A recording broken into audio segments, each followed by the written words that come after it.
Support WrestleTalk! Give us a subscribe. Have you ever been to a wrestling show? I'm gonna hazard a guess and say you probably have, and that you've probably enjoyed the magnificent slapping sound of someone hitting a kick, knee, or a forearm. Of course you enjoyed it. It sounds awesome. However, it seems that someone in WWE hates moves sounding cool, because the Wrestling Observer newsletter is now reporting that WWE has banned thigh slapping to make moves sound cool, and is actually fining anyone who's caught in the act of slapping. I think that limits NXT's entire move pool to about 3 moves. Fightful Select has added to the report, noting that a no thigh slapping sign was up on a wall at NXT this past week, just in case anyone missed the memo, which was reportedly sent around. Thigh slapping has become a staple of wrestling shows all over the world, so it's genuinely baffling as to why WWE has decided it's no longer allowed. Oh wait, no, I forgot who the chairman is. If you watched this past week's episode of NXT, you'll have seen a very confusing women's tag team title match between holders Nia Jax and Shayna Baszler versus women's Dusty Cup winners Dakota Kai and Raquel Gonzalez. The match finished after a ref bump brought out definitely not general manager Adam Pearce, who had his own referee, who made sure that Shayna and Nia brought the belts back to Raw, because who else would Charlotte have to beat? Oh wait, no, Asuka. Later in the show, we saw Adam Pearce arguing with William Regal, who was understandably upset that his wrestlers had been cheated out of a fair title opportunity, and a promo from Regal later in the show promised an announcement that will change the landscape of NXT. Well, it seems we now know what that announcement is. According to the Wrestling Observer newsletter, WWE is planning to introduce NXT women's tag team belts, because even though the current women's tag team belts can float across all 3 brands, apparently that will no longer extend to NXT. In fairness to NXT, their women's division is absolutely stacked right now, so introducing women's tag belts makes a lot more sense than, I don't know, introducing them on the main roster where you barely have enough teams to hold up a division and have to resort to 2 single stars coming together in a team like Nia Jax and Shayna Baszler. Now, as we all know, considering it's all anyone has been talking about since Wednesday, the former Big Show Paul White promised a Hall of Fame-worthy signing for AEW to be revealed on tomorrow's Revolution pay-per-view. Every name you can imagine has been speculated, but we now have a bit more reason to believe it could be a huge former WWE star. According to Fightful Select, Christian, who made an epic return in the 2021 Royal Rumble after several years of retirement, has not been backstage at WWE shows, and added creative has not been working on anything for him. He'd certainly fit all of Paul White's criteria, so could we be seeing the return of Christian Cage tomorrow night? Check out Ollie, Luke, and Laurie's live reactions on WrestleTalk podcast to find out. And now it's time for a review of last night's episode of SmackDown in about 5 minutes.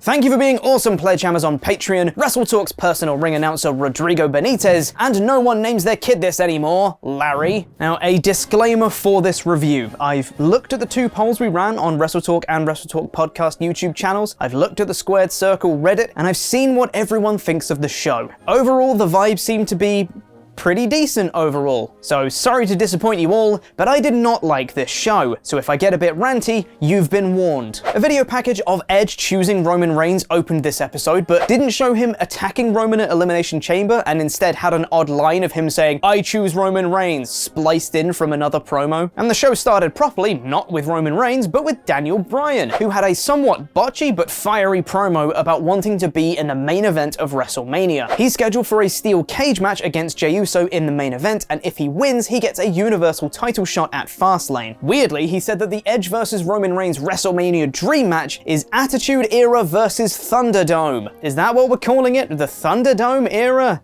Cool, hate that. He also mentioned that he'd taken a personality test and the score showed he had the lowest ambition out of anyone in WWE, but then realized at Elimination Chamber he had more ambition than the test could ever show. What are you talking about, Bryan? Bryan then threw to his own video package, which included Edge attacking Reigns at Elimination Chamber and choosing him, which is what they omitted from the first one. But honestly, I'm really not sure who Edge has chosen. I'd bet good money that it's not Edge versus Reigns. Of course, this brought out Roman, and he cut a great promo about how Bryan doesn't love this, he needs this. Roman loves this because everyone needs him. Jey tried to get a cheap shot on Bryan, but Bryan countered to stand tall. After a recap of the Street Profits versus Zayn and Corbin from last week, they announced it was going to be the same match again this week, but in a move that actually made a bit of sense, Corbin refused to team with Zayn, instead saying he was a singles wrestler and wanted a singles match. So it's time to bring back an old catchphrase here, because Dawkins and Zayn started watching from ringside. ringside. Ford versus Corbin went like 3 minutes, and then Corbin just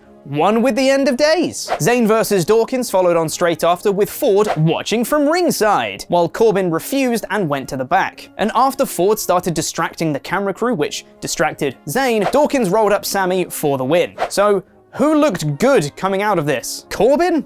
I mean, that's about it, right? Ford looks bad because he lost to Corbin in like 3 minutes. Dawkins only won with a roll-up via distraction, and Zayn lost because of distraction, so just Corbin. Backstage, Reginald is back, and he walks up to Carmella, who says the game is up and she fires him. I'd elaborate, but that's about all the time the segment was given, so time to move on. I'm glad that was a big deal. Dominic Mysterio faced Chad Gable next in what was a really fun little match, with Otis and Rey Mysterio watching from ringside. We all know that Gable is fantastic in the ring, but Dominic was keeping pace really well, and he managed to win after a nice roll-up sequence. Straight after the bell though, Rey Mysterio dives across the ring and takes out Otis, drop-kicking and sentoning him onto the announce table, and then he runs away. What a babyface. Seth Rollins backstage was lamenting taking the swing from Cesaro last week when Murphy finally came back on TV. Ooh, they've got so much history together, with Murphy finally breaking free from Rollins and beating him on SmackDown to become his own man. So Murphy said he could help Rollins with the Cesaro situation.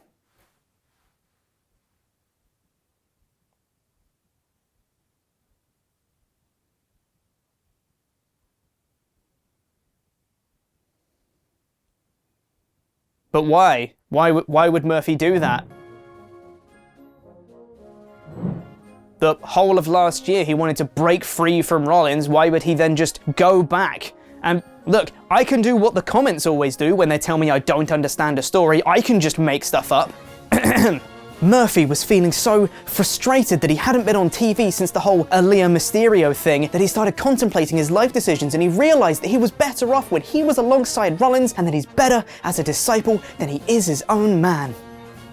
Which would be fine if WWE even tried to tell that story. Murphy was just there. No explanation. You need to explain these things. That's my issue with WWE storytelling. There are stories there, they just don't tell them. This led to a match later of Cesaro versus Murphy, with Rollins providing commentary and watching from ringside, which was fun but didn't last very long, with Cesaro picking up a dominant win, which in fairness, he should, but I'm just sad because Murphy versus Cesaro could be incredible if given more time and a bigger stage. Welcome back to SmackDown, Murphy.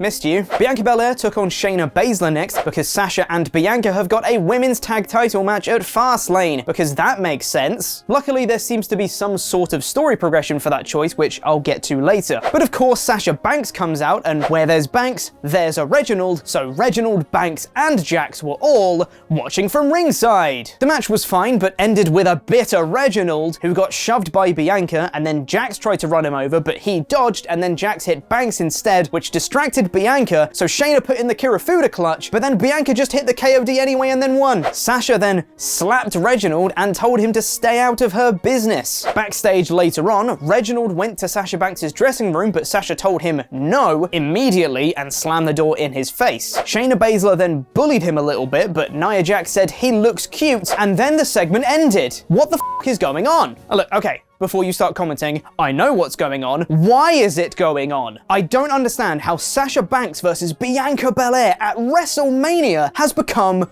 Reginald. Now look, I've spoken enough about Reginald in the past, I won't repeat myself, but rest assured, I didn't like this. Speaking of the women's tag titles, Natalya and Tamina were backstage later on, speaking to Adam Pearce and Sonya Deville, asking why they hadn't been given a women's tag title shot. I've got a better question. Why haven't Naomi and Lana been given a title shot, considering, you know, they're the #1 contenders and won a match dictating so? But this does seem to be leading to a story, as it appears it was Adam Pearce's decision, and with the addition of him screwing Dakota Kai and Raquel Gonzalez out of the titles on NXT, this could be leading somewhere.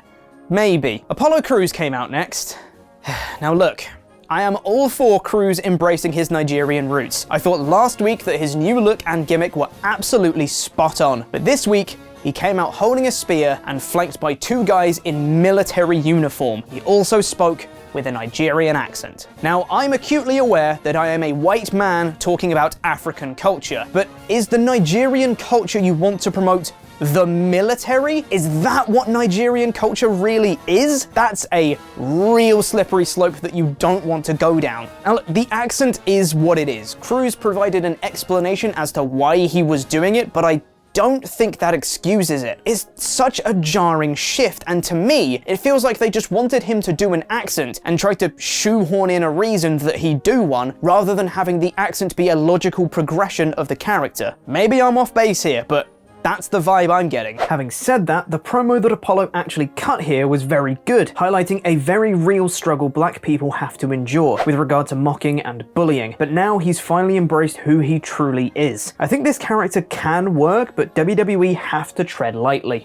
Bayley had a ding-dong hello show backstage where she read out some nice tweets and then saw a bad one and then slammed the door behind her. I'm glad this had a point. And the main event was Daniel Bryan versus Jey Uso in a steel cage, and you'll never guess what, it was a great match. Of course it was. Roman Reigns and Paul Heyman were watching from ringside. That makes that every match on this show, and Bryan and Uso had an intense and engaging fight. Bryan managed to win, hitting a butterfly suplex off the top rope and rolling through into the yes lock, which is my new favorite thing. Reigns versus Bryan at Fastlane is official, and Bryan celebrated on top of the cage to end the show. So that was the show. Let me know what you thought by voting in the poll on our community tab, where 79% of you voted for Apollo Crews has a Nigerian accent now. Now look, I know people thought this was a decent show, but I can't agree. So much of the show didn't make sense or was just actively damaging. A lot of stories felt stagnant, like Cesaro versus Rollins, Mysterios versus Alpha Academy, and whatever the Street Profits are doing. I'm really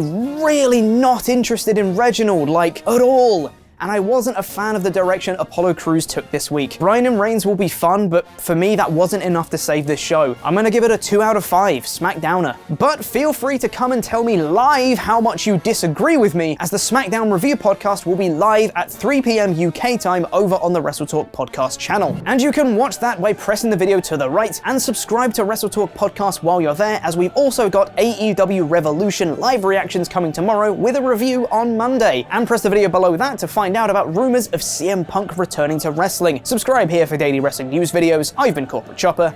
Jam that jam.